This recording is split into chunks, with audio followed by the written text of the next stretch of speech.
Buenas tardes a todos, bienvenidos al webinar que estamos aquí presentando en QuickSAS. Hoy vamos a hablar de la relevancia de la determinación de los aminoácidos en el laboratorio clínico. Pues lo primero, les queremos contar que nosotros tenemos un laboratorio que se llama QuickLab y el laboratorio recibió la acreditación en ISO 15189 para las pruebas de hemoglobina A1C por HPLC, cuadremático, hemoglobina S y detección y cuantificación de aminoácidos. Les queremos contar eso debido a que pues, vamos a hablar de los aminoácidos y dentro de nuestro alcance en acreditación contamos con la acreditación de estas moléculas, las que les estamos compartiendo ahí, donde incluimos todas las moléculas que estamos midiendo dentro de un perfil grande de 38 aminoácidos para hacer esta detección o determinación de los aminoácidos ya para hacer el diagnóstico a distintas patologías. Aquí les queremos también mostrar pues todos los aminoácidos que nosotros medimos, igual también los aminoácidos que tenemos acreditados o que los cubre el alcance. En total tenemos un programa de 38 aminoácidos donde tenemos el programa que nos va a medir todos los aminoácidos que son de relevancia clínica y tenemos pues el alcance que nos cubre ahí y es la idea de poder compartirles que estamos acreditados y que tenemos esta prueba con todas nuestras moléculas acreditadas en ISO 15189. Ya después que entrando un poco más al tema, vamos a hablar ya de la relevancia de la determinación de los aminoácidos en el laboratorio clínico. Pues empezamos a hablar básicamente de qué son los aminoácidos. La idea pues es más o menos introducirnos en el tema e ir conociendo un poco más. Los aminoácidos pues básicamente son como la parte estructural o se consideran su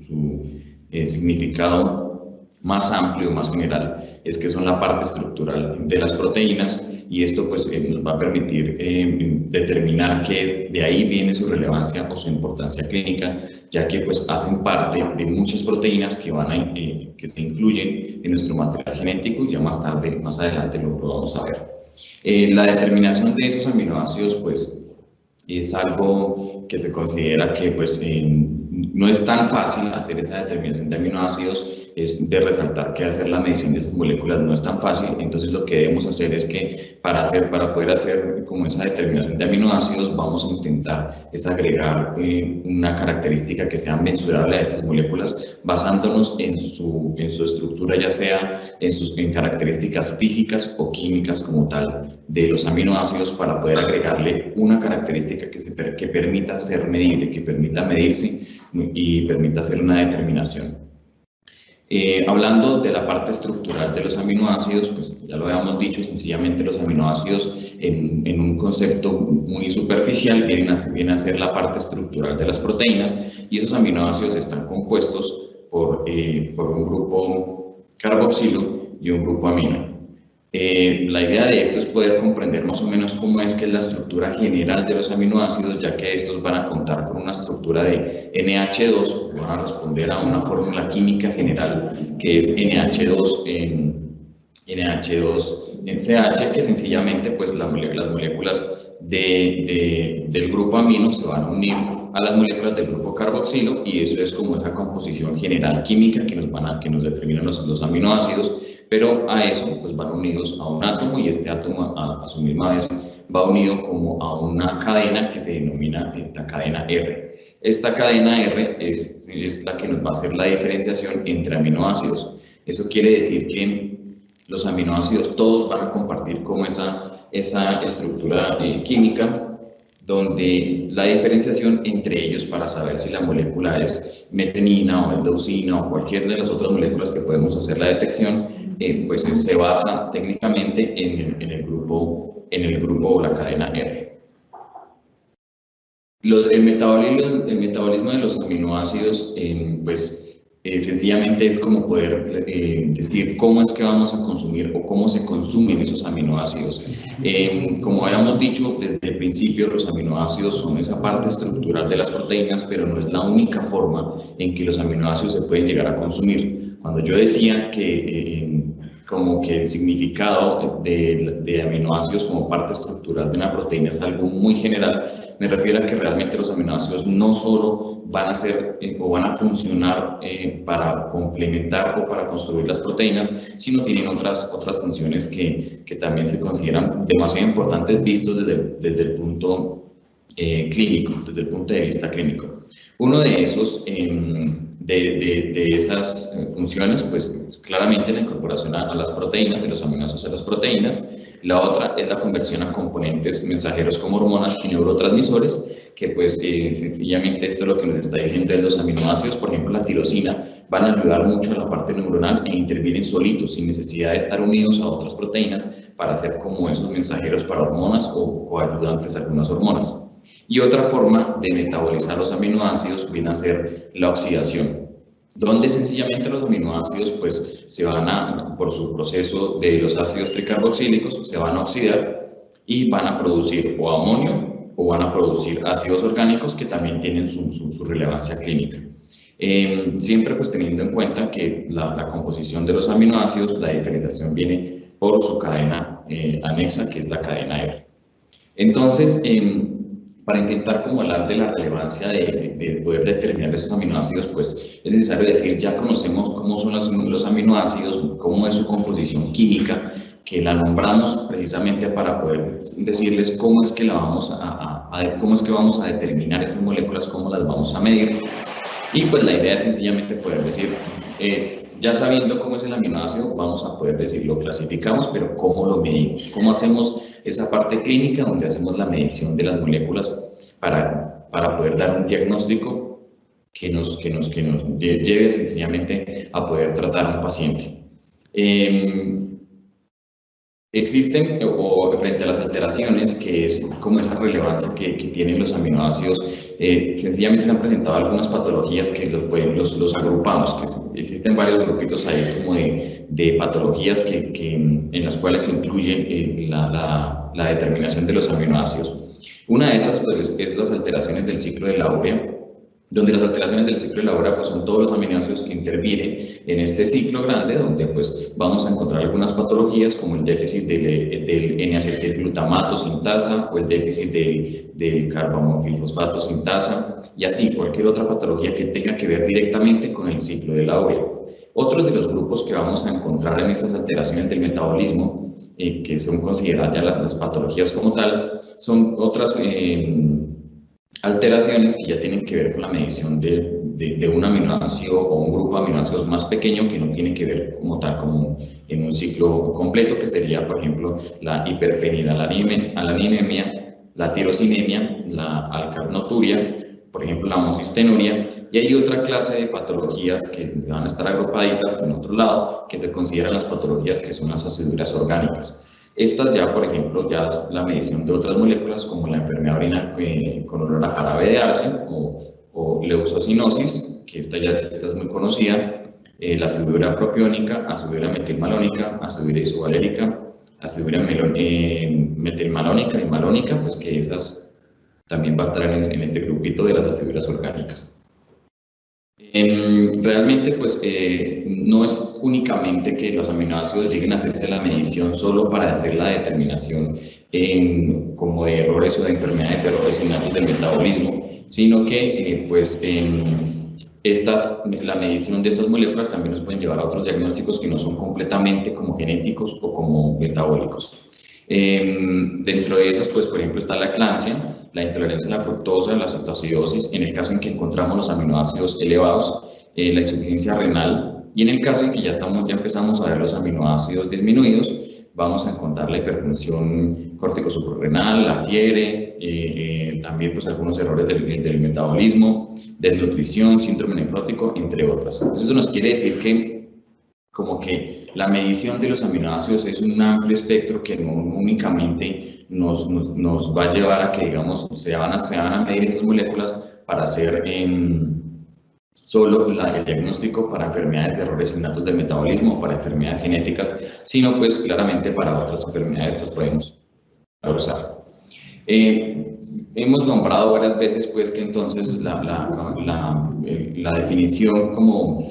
primordial de los aminoácidos sería que van a ser esa parte estructural de las proteínas, porque de ahí viene casi su importancia clínica, o por lo menos lo primero que empezamos a encontrar de los aminoácidos. El hecho de que ellos sean aminoácidos que van a formar proteínas, pues en un momento empezamos a llamar los aminoácidos esenciales y no esenciales y los empezamos a agrupar, y luego en otro momento ya empezamos, ya lo que la literatura nos muestra es que pues claramente todos los aminoácidos son esenciales y no había razón de poder agruparlos como esenciales y no esenciales, y empezamos a hablar de los aminoácidos proteogénicos. Estos aminoácidos proteogénicos pues claramente son los que nos van a llevar a ser la parte estructural de la proteína y nos interesan mucho o son muy relevantes hablando clínicamente, ya que esos aminoácidos vienen a ser los que codifican a las proteínas que se incluyen dentro del material genético del humano. Dentro de ellos, pues tenemos más o menos 22 aminoácidos, 20 que son los clínicamente importantes,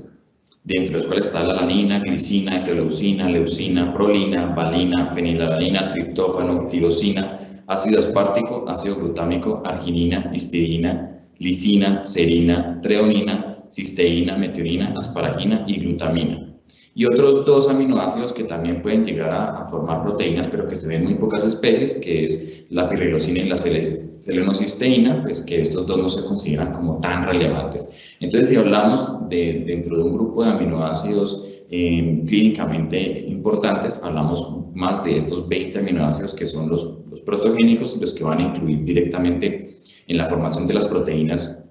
que intervienen en nuestros genes. Esto es muy importante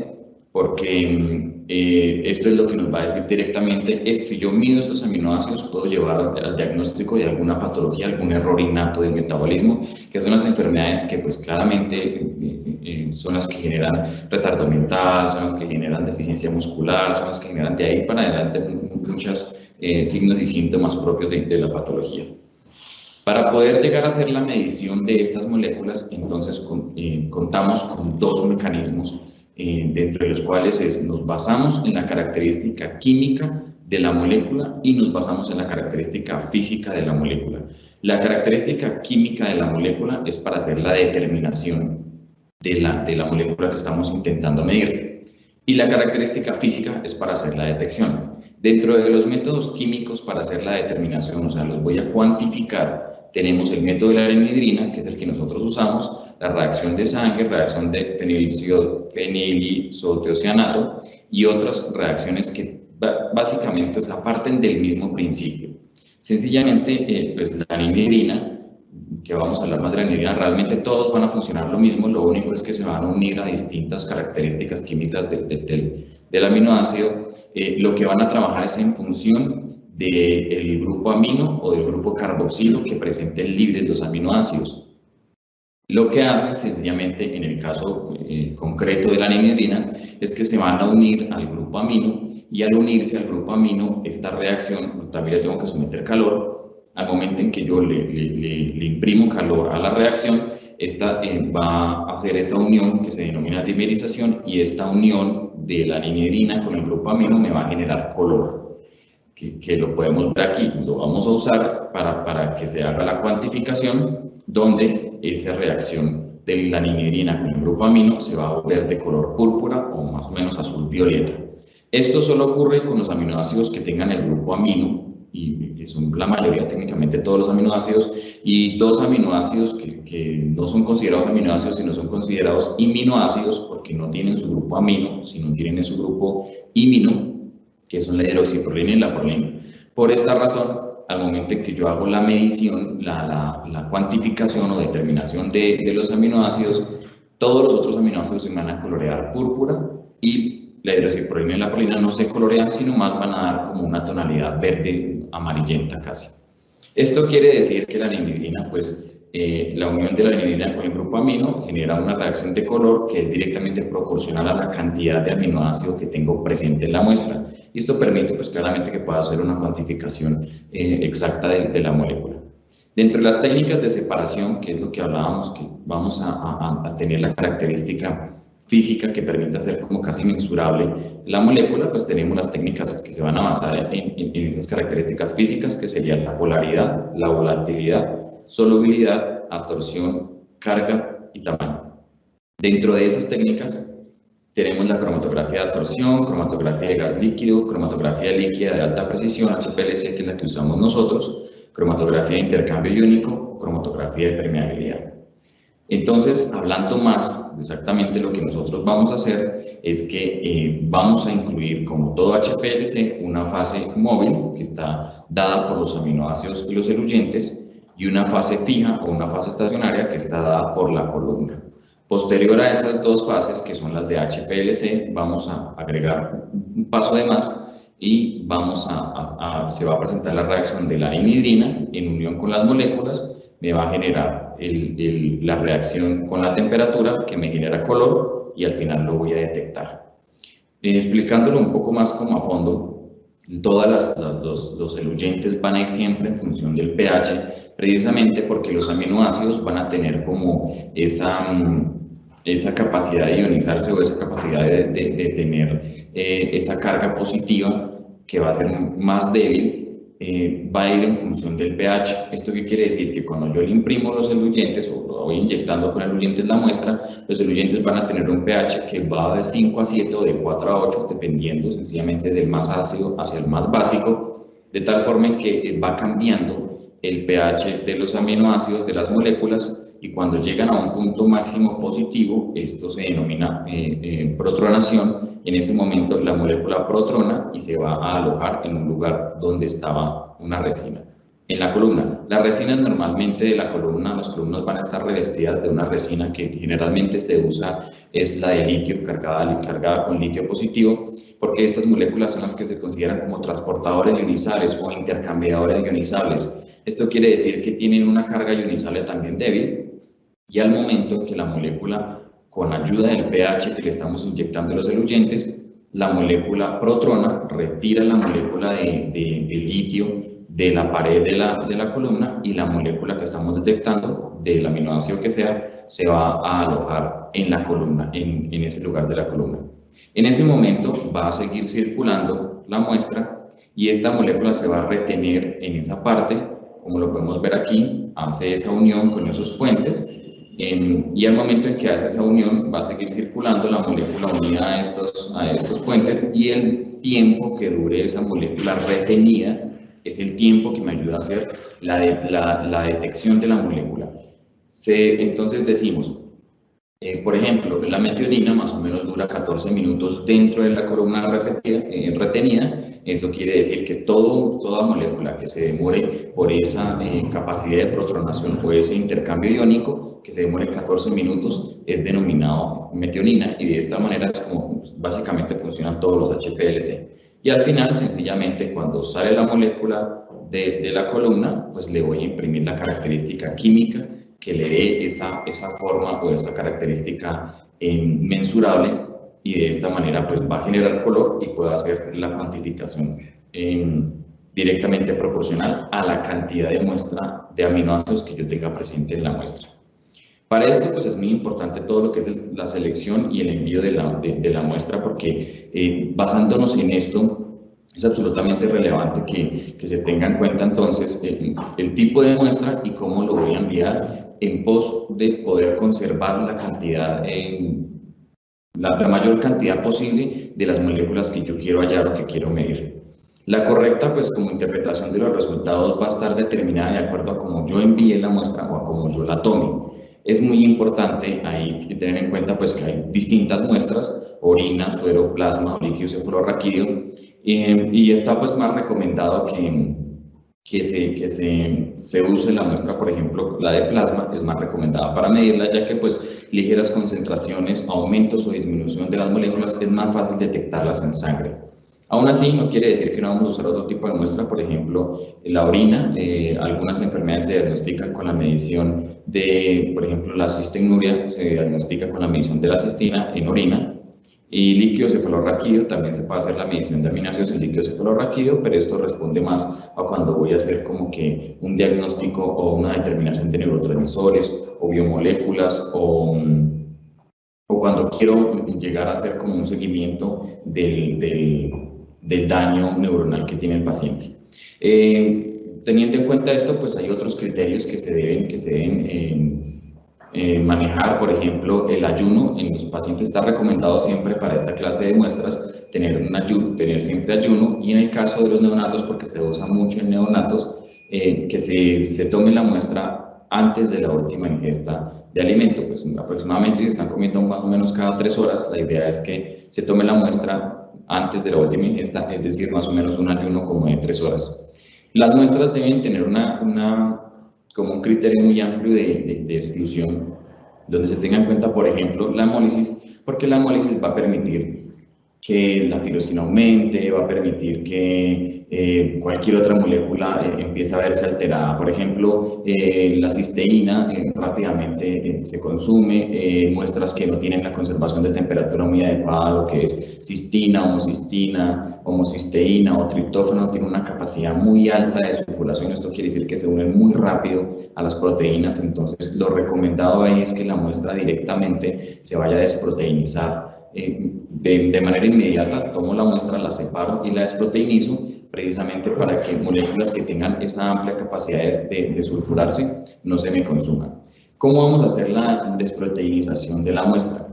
Sencillamente, pues lo que más se usa es aplicarle un ácido que en mayor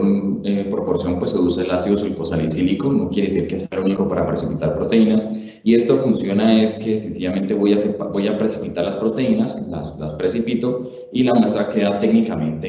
libre de proteínas. Siempre buscamos que toda esta reacción tenga un tiempo de transcurso, no inmediato. Agrego el ácido y espero un tiempo, donde la muestra debe estar en refrigeración a la menor temperatura que podamos, ya que las proteínas van a funcionar muy lento en temperaturas muy bajas. Eso quiere decir que si las proteínas funcionan muy lento, voy a sulfurar o voy a consumir menor cantidad de aminoácidos, y así puedo llegar a tener una cuantificación acertada de la molécula. Es muy importante tener en cuenta que hay dos clases como de separación de las moléculas. Yo puedo llegar a medir aminoácidos totales y también puedo llegar a medir aminoácidos libres. La medición de aminoácidos totales es, voy a romper los puentes disulfuro y voy a medir los aminoácidos que inclusive ya están unidos a proteínas. No se usa mucho, la que más se usa es la detección de aminoácidos libres, donde pues lo que hago es precipito las proteínas y los mido. La interpretación del aminograma, pues para poder uno interpretar qué sería normal, es muy importante tener en cuenta primero que es normal, ya que pues esta clase de prueba no es tan común. Es una prueba que tiene mucha variación, que permite mucha variación. La cisteína se consume muy rápido a temperaturas altas, si la muestra no es bien conservada, la homocisteína se va a sulfurar súper rápido. Hay muchos factores que intervienen en la disminución, consumo, aumento o cambio de las moléculas que estamos midiendo, y por esta razón pues la idea es poder tener la clasificación de los valores de referencia, donde pues en nuestro caso nosotros hicimos una amplia búsqueda de bibliografía, y lo que realmente se aconseja es que los laboratorios tengan la clasificación o valores de referencia separados en grupos etarios y muy bien discriminados, de tal manera en que podamos determinar cuáles serían los aminoácidos de neonatos y cuál sería de adultos, y no únicamente esos dos grupos, porque los aminoácidos varían bastante de acuerdo a la edad.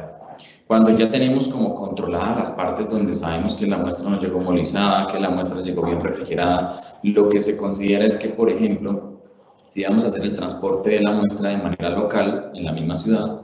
vamos a transportarla refrigerada, no es obligatorio congelada, pero si vamos a transportar la muestra de ciudad a ciudad o va a llevar un buen tiempo, lo que se aconseja es que se congele. Si yo sé que voy a almacenar la muestra, la idea sería entonces desproteinizar la muestra y congelarla. Entonces lo que nosotros hicimos fue revisar muy bien la bibliografía y llegar a separar los valores de referencia en grupos etarios, pues de tal forma que pudiéramos decir, menor a un mes tenemos los valores de referencia, de 1 a 24 meses, de 2 a 18 años y mayor de 18 años. De tal forma en que pues está separada bien los valores de referencia de acuerdo a su grupo etario, y podemos hacer como esa discriminación para poder determinar qué es normal. La información del paciente o el estado de la información del paciente es bastante importante, porque la idea es poder incluir o poder decir si el paciente, que se tenga la mayor cantidad de información del paciente, ya que pues en casos en que estamos midiendo estas moléculas para un estado nutricional, pues es más como la información de la glucosa, la información del amonio y cualquier otra información de otros datos bioquímicos que tengamos del paciente. En el caso en que sean la medición de los aminoácidos para errores innatos de metabolismo, para enfermedades metabólicas, sería muy bueno que con la orden, la solicitud del examen, nos dieran la información de una anamnesis corta, una historia clínica corta, y nos llevaran, entonces nos trajeran la información donde diga el paciente convulsionó, el paciente está en coma, tiene un estado neuronal así, el paciente, porque eso va a influir mucho, inclusive la forma en que el paciente está en el momento de la toma de la muestra, influye bastante en la determinación de los aminoácidos y eso permite pues que pues al momento que yo voy a medirlos no voy a encontrar las concentraciones que se supone se esperaban. Por ejemplo, la dieta también influye mucho, el consumo muy alto de proteínas en pacientes va a tener una variación en la detección de los aminoácidos, o cuando al paciente se le tiene una dieta determinada, o cuando el neonato está lactando y se le da una dieta, por ejemplo, de tirosina, entonces pues es lógico que se vayan a presentar esas variaciones y es necesario que esa información o la solicitemos o vaya directamente en la anamnesis o en la solicitud de la orden del examen para que nosotros nos llevemos una guía o una idea de más o menos cómo nos va a dar el resultado. Pues la idea es poder buscar la mayor información posible directamente con el médico, que los genetistas son los que más nos van a ubicar, más nos van a decir el paciente lleva esto y manden como su descripción de cómo qué tiene el paciente para tener la idea de cómo podría dar el resultado. No quiere decir únicamente que los aminoácidos se vayan a ver alterados solo en patologías. Aquí pues les presentamos una tabla donde nos decimos, por ejemplo, en la primera semana, en la muestra de orina, vamos a encontrar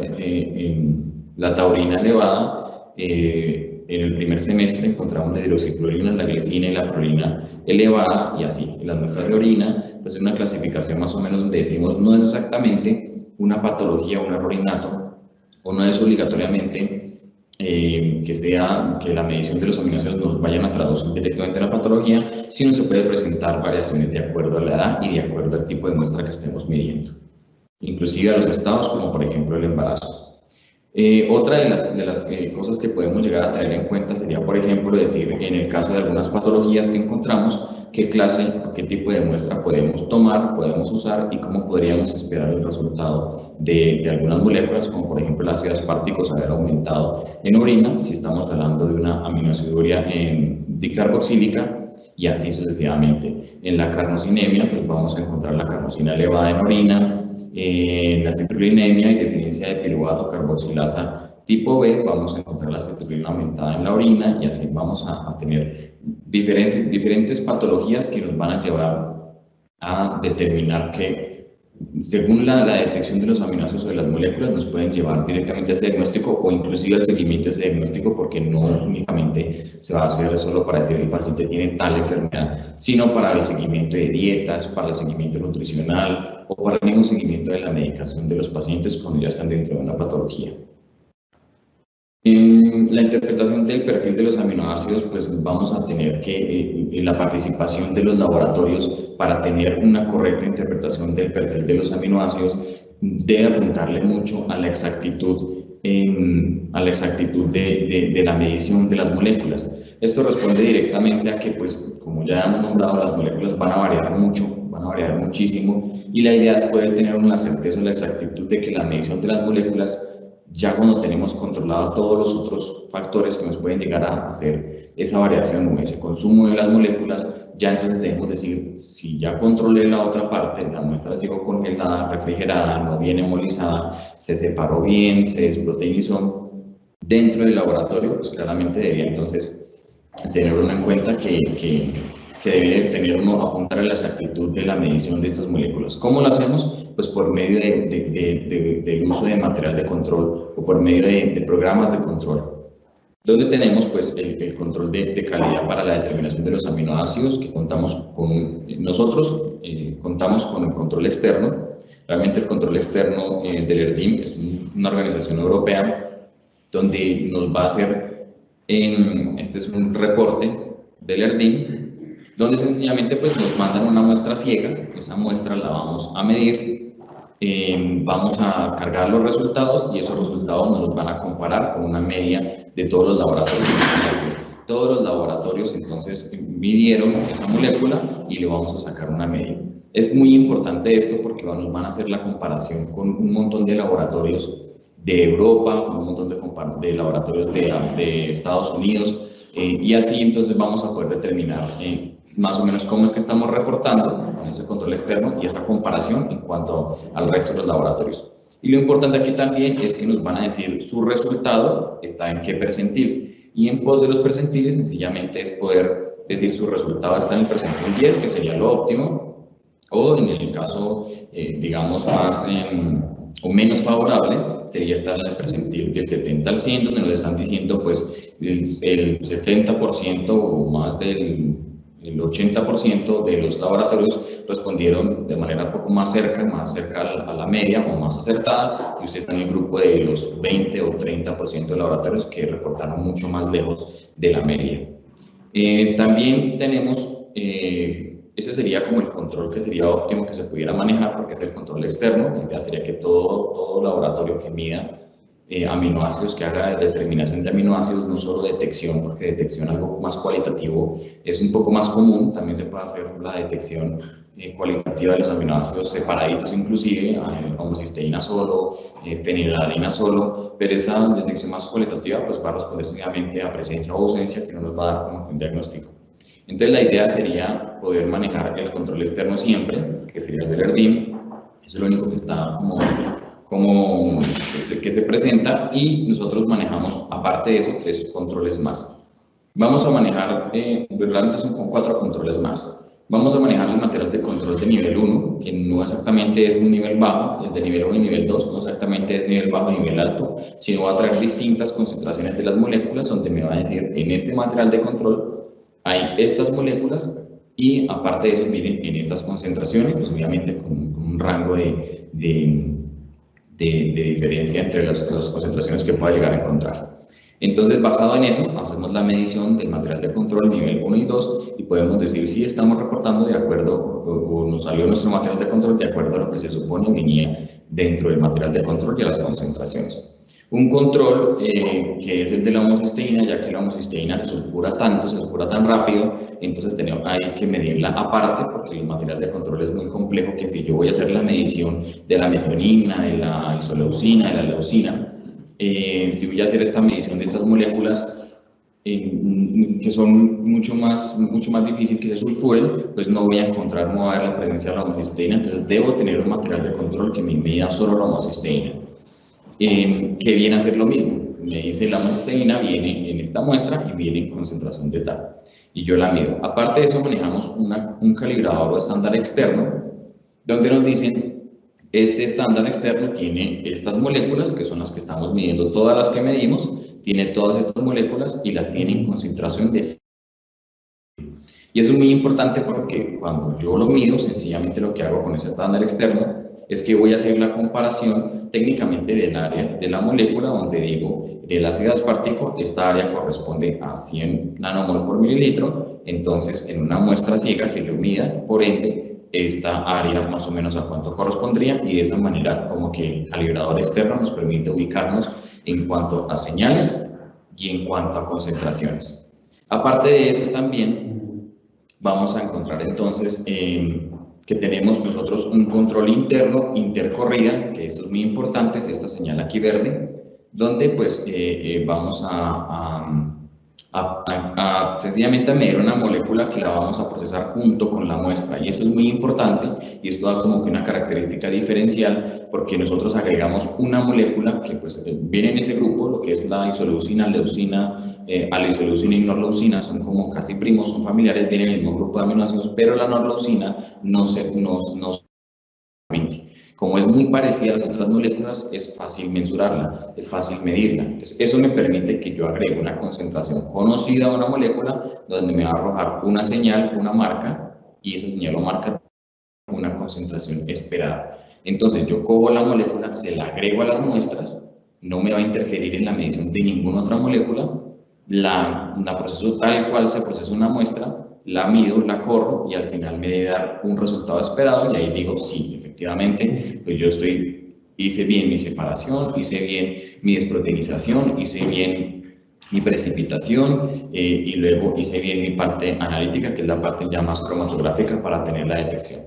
De esta manera, pues uno puede llegar a poder decir, ya tengo la medición exacta de las moléculas, ya tengo entonces la determinación de los aminoácidos y ya puedo entonces empezar a arrojar o liberar resultados que lleven hacia una patología y poder llevar un diagnóstico acertado. Esto es básicamente lo que queríamos hablar, lo que queríamos contarles frente a la relevancia de la determinación de los aminoácidos más enfocado hacia el laboratorio clínico y más visto desde el punto de cómo lo vamos a medir y cuál sería la forma correcta en que queríamos medirlo. Muchas gracias. Si hay alguna pregunta por el chat. Bueno, vamos a leer las preguntas que están haciendo. ¿Qué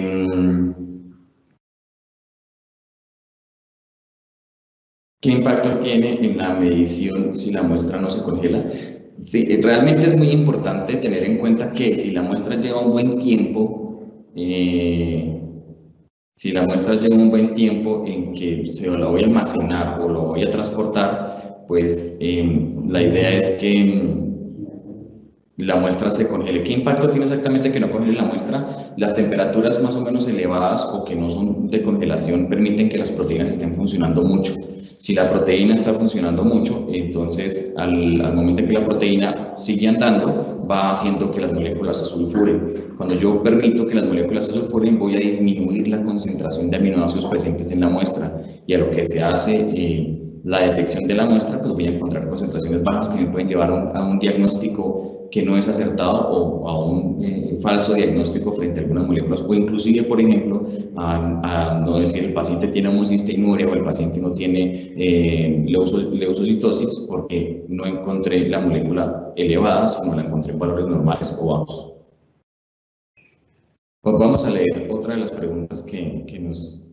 ¿Cómo se puede hacer la medición de los aminoácidos que no tienen el grupo amino?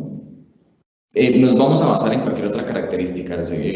Habíamos dicho al principio, basémonos en las características físicas para hacer la medición o la cuantificación. Y si nos basamos en la característica química, perdón, la característica física es para hacer la determinación. La física aplica para todos, porque nos vamos a basar en carga iónica. La química, si no tiene grupo amino, como en el caso de la hidroxiprolina y prolina, que no tienen grupo amino, sino tienen grupos imino, nos vamos a basar en otra característica química, donde pues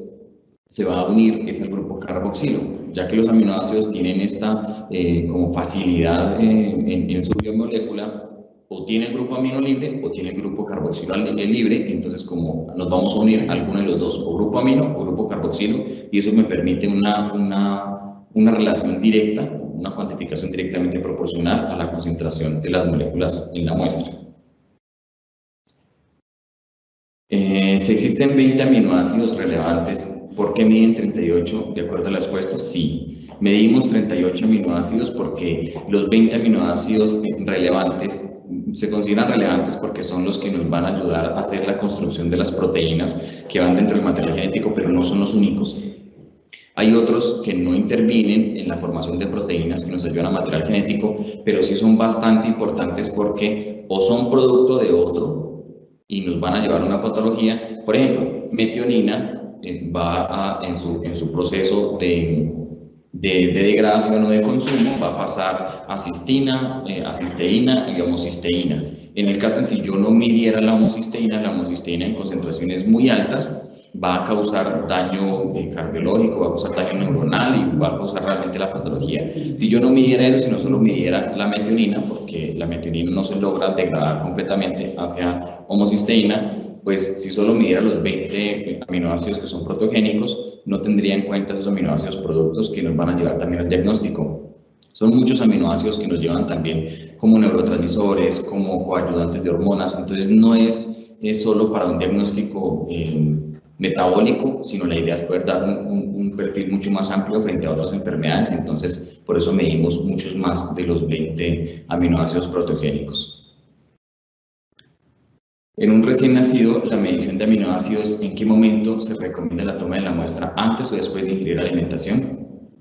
Pues la idea es que se tome la alimentación, se tome la muestra justo antes de la última ingesta de alimentación. Esto quiere decir que, digamos, un neonato que está comiendo más o menos cada 3 horas, le están dando comidita, la idea sería que antes de la ingesta, del momento que le haga la comida, voy a tomar la muestra. Eso quiere decir que